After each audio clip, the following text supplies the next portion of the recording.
welcome back to Building the Future. We have Moira, founder and CEO at Modo Modo Agency. Moira, welcome to the show. Thanks so much. Yeah, I'm excited to have you on the show, but maybe before we kind of cover exactly what you're doing, let's get to know you a little bit better and kind of cover your background and where you grew up. Okay. So I grew up in Dover, Delaware. And, really? Interesting. Yeah, and I like to think that even more interesting than where I grew up was how I grew up, which was in a family business. So that was, a big part of my upbringing was working closely with both my mother and father in a family business. Okay, it seems like a lot of people that kind of grow up around that seem to, not all the time, but a lot of times end up starting their own thing. Mm-hmm. Hence, okay, so I'm curious then, what did you kind of do in university? Mm-hmm. So I went to a lot of schools. Okay. It took me 21 years to get a bachelor's. Really? Interesting. Yeah. So what delayed the process, I guess? Yeah. So, I kind of like a Winston Churchill quote, which is, my education was interrupted only by my learning. Okay, and interesting. so, you go to school and it can interrupt, your process. And so I started at age 7 working in the family business, and I had jobs all the way up till I started college. Okay. And I ended up dropping out of college, but immediately becoming employed in Atlanta and starting out in a tech company. So I was 19 years old working in a tech startup. Sure. And did you have a passion for tech, or not really? No, I just think I was really drawn to that kind of entrepreneurial spirit. I loved the startup community. I love fearless people. Okay. And my father was also, he was a Hungarian immigrant. Okay. And so, I think a lot of the cultural sort of spirit of people around me was very fearless. The American dream, anything's possible. So I just kind of got at it as soon as I could, and I accumulated education along the way. Sure, I think that's very interesting, and it's cool that you kind of had that journey, because traditionally everybody says, well, you need to finish school as quick as possible and then work and do whatever, right? Yep. So it's interesting that you took a different path. So I'm kind of curious though to know other places that you kind of worked. Did you stay in technology or? So what ended up happening for me, I had a first job. I'd worked a lot of jobs in the family and retail and high school and all that. But my first professional job, I had an opportunity over a 3-year window to have nearly every position in the company. So I had an administrative position, then I was a customer service person, I did finance for a year, I hired my replacement, I was a sales manager, and then the way that I got into marketing essentially was, as the salesperson, the company hired an agency, and I worked with the agency to develop all our materials. And that was really my first exposure to the agency world in marketing. I went, hey, this is really cool. So what was it that really attracted you to marketing? I've always been interested, and again, not to belabor my upbringing and the parents, but both my parents were amazing storytellers, and Hungarians are famous for storytelling. And I always was very interested in film and story. And so when you combine entrepreneurs, startups, all this possibility, and then the storytelling component of it, that is really what marketing done properly is. Before everybody talked about telling a story and having a narrative thread. And so I began in marketing in the early 90s. Okay. And really being able to turn that corner. And what's always been amazing for me, while I've always been drawn to startups and I've worked heavily in the tech community, I've always done marketing in that arena, it's really the fact that I've worn all those hats that's helped make the marketing more impactful. Because I don't view it as light creative. It's not disconnected from the organization. I've always felt that marketing was sort of core to all the functions in a business. Sure, and especially kind of in the startup space, right? I think a lot of startups kind of fall down when it comes to sales and marketing. And so what do you kind of see all the time that seem to, you're just like, oh, I can't believe startups just keep doing these same things over and over again? I definitely see it in first-time startups, and it's kind of unavoidable. I don't know how anybody can get past it, but when it is your first business, it is so personal to you. It's almost impossible to put a customer first in the initial stages. We come up with this name, and we have this look, and you get so into your internal brand, you almost forget there is an external customer that brand needs to bring into the fold, and revenue generation may not be a core part of it. And so our firm does really well with serial entrepreneurs who have already satisfied that I've gotten my fingerprints all over it. My wife's contribution to this, logo is I handled that 2 businesses ago. So when people can get past, and business is always personal and always emotional for true entrepreneurs, but when you can get past that pride of authorship that a first-time entrepreneur has, you can get into more effective strategic marketing. Sure. No, I 100% agree with you. And it's interesting. I've had the like, oh, my wife or somebody likes the logo. It's like, well, are they the target market? Because if they're not the target market, they should probably not like it. And I think people forget about that sometimes, right? Like, you should be showing your logo almost to people that you don't. In some cases, not all the time. And obviously you show it to people that are your target market and get their feedback. But I think we forget about that kind of other side. And I think in the past, people and startups struggle with the ability to say, who's our target market? And we need to design for them. And if nobody on the team's the target market, don't design for anybody on the team. But we're so focused on like, okay, well, we need to really make sure that this looks good and everybody in the office likes it. But it's irrelevant. So you touch on something that's kind of personal to me and I've had kind of experience with. So that's interesting to me. But we're going to take a quick break. Back in a quick second. Hi, I'm Kevin Horick. I host a show called Building the Future, where I interview founders, CEOs, investors, and others, just kind of following their dreams, chasing their passions, and having a good time with it. And to be quite frank, it's been a lot of fun for me. It's really awesome to be able to network and meet a bunch of people throughout the world, whether it's Skype calls, in-person interviews, or just kind of on FM radio or at conferences and other networking events. It's been a blast for me and kind of got me out of my comfort zone a little bit, which I try to encourage people to do as well. If somebody like myself can do it, I think anybody can do it. And I think it's been quite interesting. I've learned a lot about myself and other people. It's also really grown my own personal network, and I encourage everybody to network. And the world's so small nowadays. It doesn't really matter where you live on the planet. You can, do stuff in other countries or your own country or city. It doesn't really matter anymore. Things have gotten so small and the world's such a small place. And, just being able to talk to these people that are doing stuff all over the world. There's a lot of people doing stuff that it's awesome inside and outside of, Silicon Valley and kind of the Northern California area. And there's a lot of hotspots kind of coming up across the nation. And, I look forward to connecting with all of you.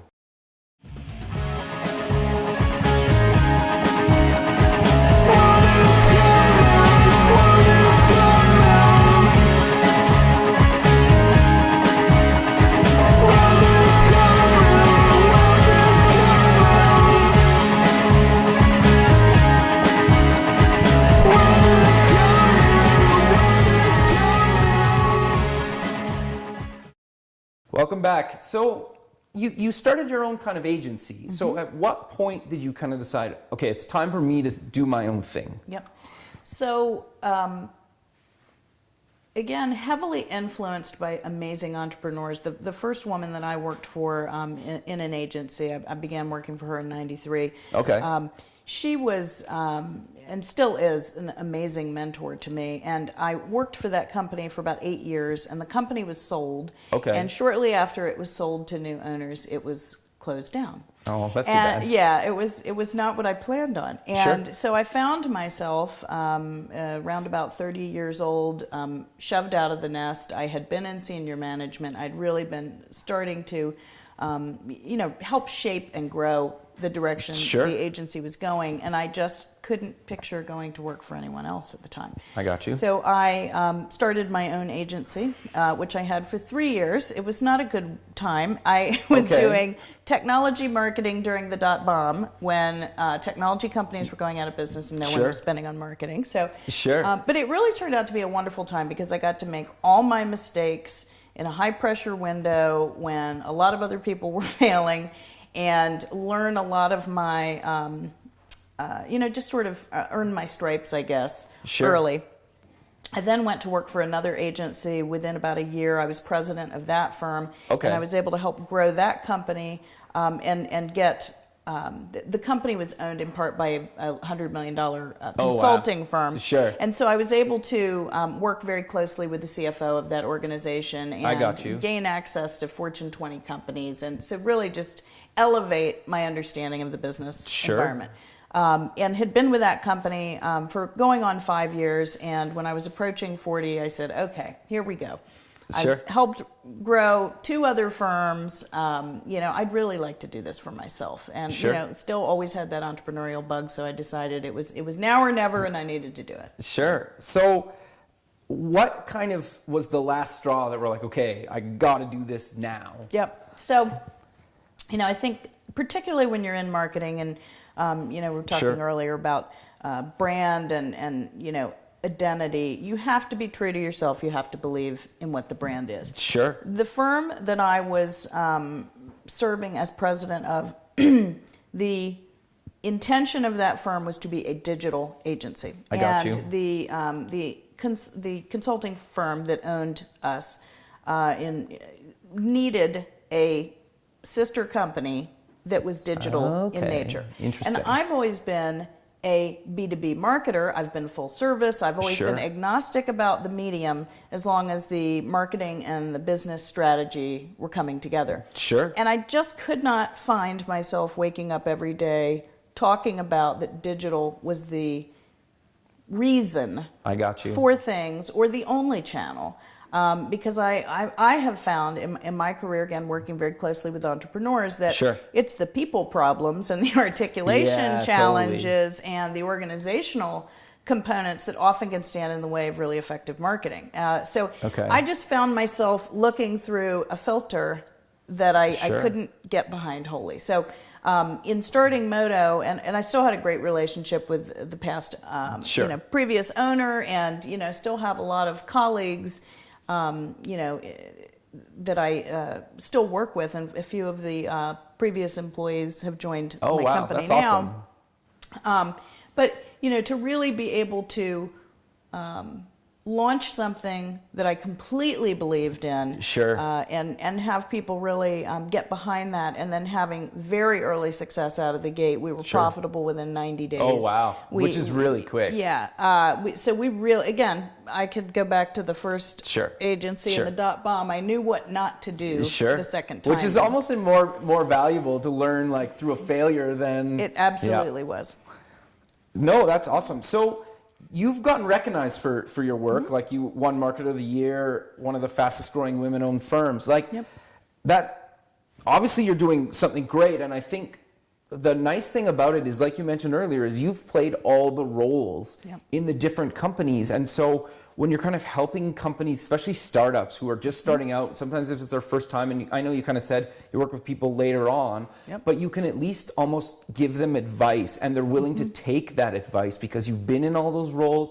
You kind of have the acknowledgments from the community saying, yep, here you go. So how have you found that kind of, has it been beneficial to you? It absolutely has. And I mentioned before, I had worked with Chris Coleman, who was a very impressive woman, great speaker, National Speakers Bureau. And so I had someone that I, was able to observe really lead in the community and give back. So, I already knew what an impact that can have on the firm and the morale of the business. And, I've always been sort of a contributor, mentor, overcommitter extraordinaire.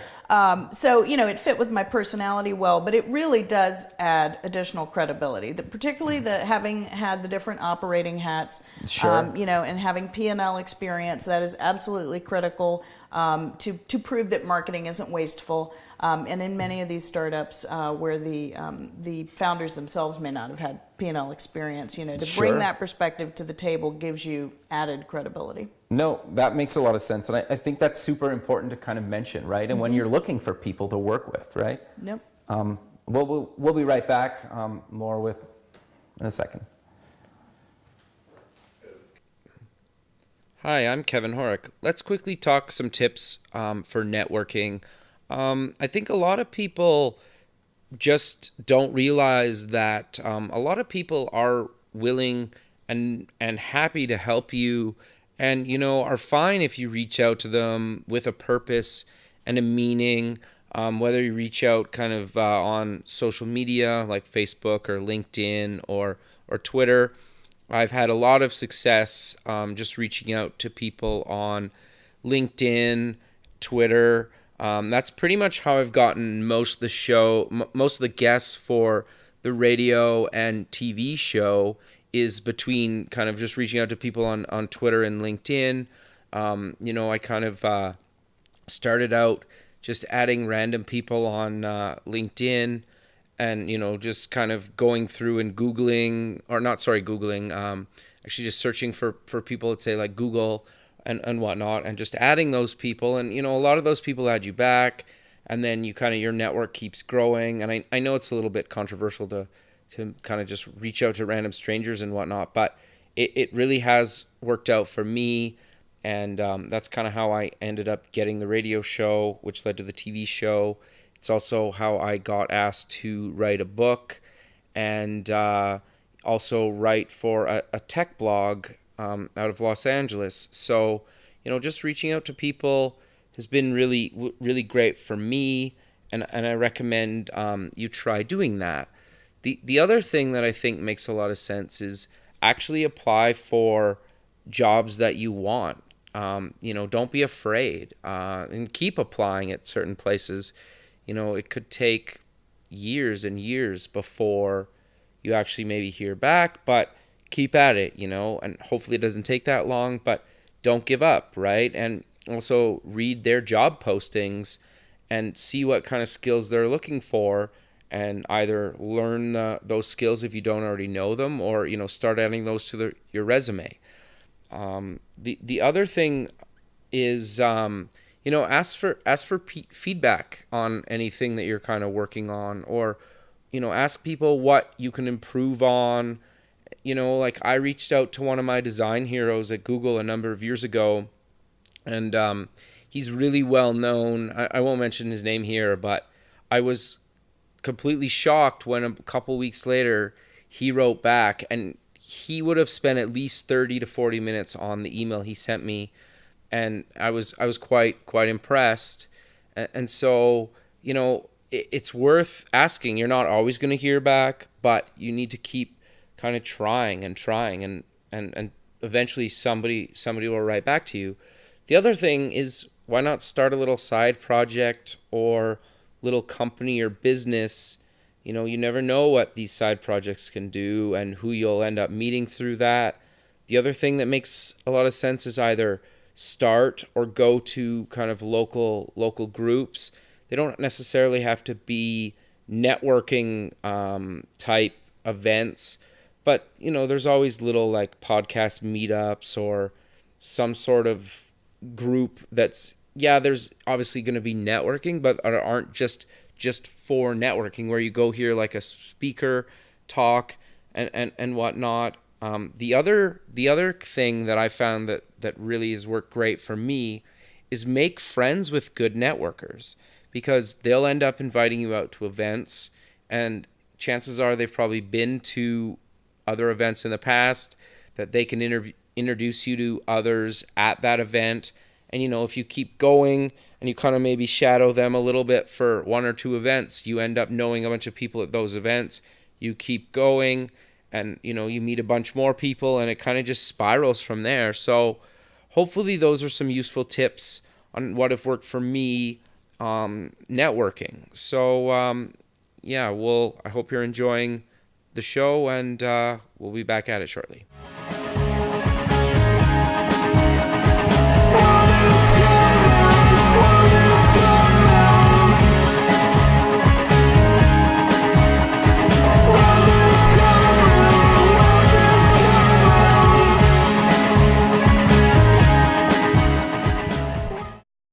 Welcome back. So I'm curious, you write for Forbes magazine, obviously huge. So what kind of stuff do you kind of cover with them, and why did you kind of get asked or decide to write for them? Yep.